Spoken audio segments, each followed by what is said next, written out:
Hello students, today we are taking up another question from force and pressure from class 8 science. Class 8 की mathematics के सारे chapters के exercises और examples मैंने अपने इस चैनल पे अपलोड कर दी हैं. आप जाके देख सकते हैं. जो स्टूडेंट्स क्लास 8 से क्लास 9 में मूव किए हैं उनके लिए मैंने अपने नए चैनल डॉक्टर शारदा मील पे मैथमेटिक्स के लेक्चर्स अपलोड करने शुरू कर दिए हैं. वो जाके देख सकते हैं. साथ ही साथ क्लास 10 के मैथमेटिक्स के लेक्चर्स भी मैंने अपलोड करने शुरू कर दिए हैं. आप अपने फ्रेंड्स के साथ शेयर कर सकते हैं. So today we are taking up question number 4. An archer stretches her bow while taking aim at the target. एक टारगेट है, उस पे निशाना लगाते हुए एक जो आर्चर है या निशानेबाज है उसने अपने बो को स्ट्रेच किया है. जैसे ये नॉर्मल पोजीशन है बो की और ये एरो है. जब हम स्ट्रेच कर देते हैं इसकी स्ट्रिंग को तो जो बो है उसकी ऐसी पोजीशन हो जाती है और ये एरो है. She then releases the arrow which begins to move towards the target. और उसके बाद में वो इस तीर को छोड़ देती है और वो अपने निशाने पर या टारगेट की तरफ मूव करने लग जाता है या बढ़ने लग जाता है. Based on this information, fill up the gaps in the following statements using the following terms. इस इंफॉर्मेशन या इस जानकारी के आधार पे जो हमें गैप्स हैं स्टेटमेंट्स में उन्हें भरना है और इन सारे टर्म्स को काम में लेते हुए, जैसे muscular, contact, non contact, gravity, friction, shape, attraction. So मैं आपको बो और एरो के बारे में शॉर्ट में बता देती हूँ. जैसे ये एक बो है, अनस्ट्रेच्ड कंडीशन में है और ये एरो इस तरीके से रखा हुआ है.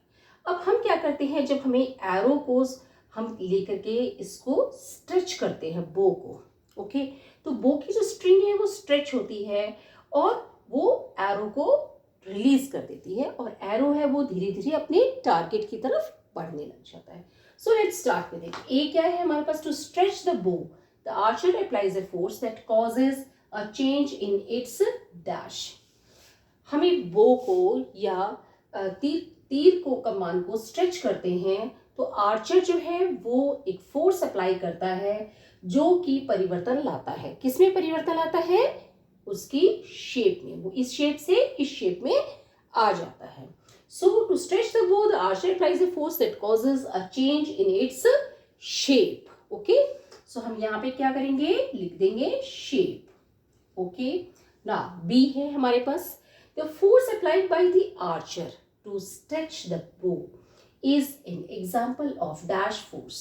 जो फोर्स या ताकत एक आर्चर या निशानेबाज है वो बो को ऐसे स्ट्रेच करने के लिए लगाता है, वो उदाहरण है डैश फोर्स का, यानी कि वो उदाहरण है मस्कुलर फोर्स का.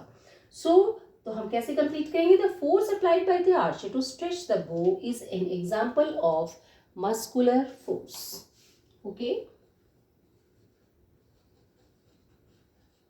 बिकॉज जैसे ही आर्चर को स्ट्रेच करता है तो यहाँ पे उसकी मसल्स पुल करती हैं. ओके, नाउ सी हमारे पास क्या है? The type of force responsible for a change in the state of motion of the arrow is an example of dash force. एक तरह का फोर्स जो रिस्पॉन्सिबल है change in state of motion के लिए, यानी कि उसके मोशन की जो स्टेट है कि वो रेस्ट पे होगा या मूव करेगा, वो एक उदाहरण है. किसका उदाहरण है? कैसे फोर्स का उदाहरण है? वो कॉन्टैक्ट फोर्स का उदाहरण है. The type of force responsible for a change in the state of motion of an arrow is an example of a contact force. Okay, now D हमारे पास क्या है? While the arrow moves towards the target the forces acting on it are due to dash and that due to dash of air. जब एक तीर है वो अपने टारगेट की तरफ या निशाने की तरफ बढ़ता है तो जो फोर्स या ताकत उस पर एक्ट करती हैं वो किसकी वजह से एक्ट करती हैं? It is due to gravity. Okay, it is due to gravity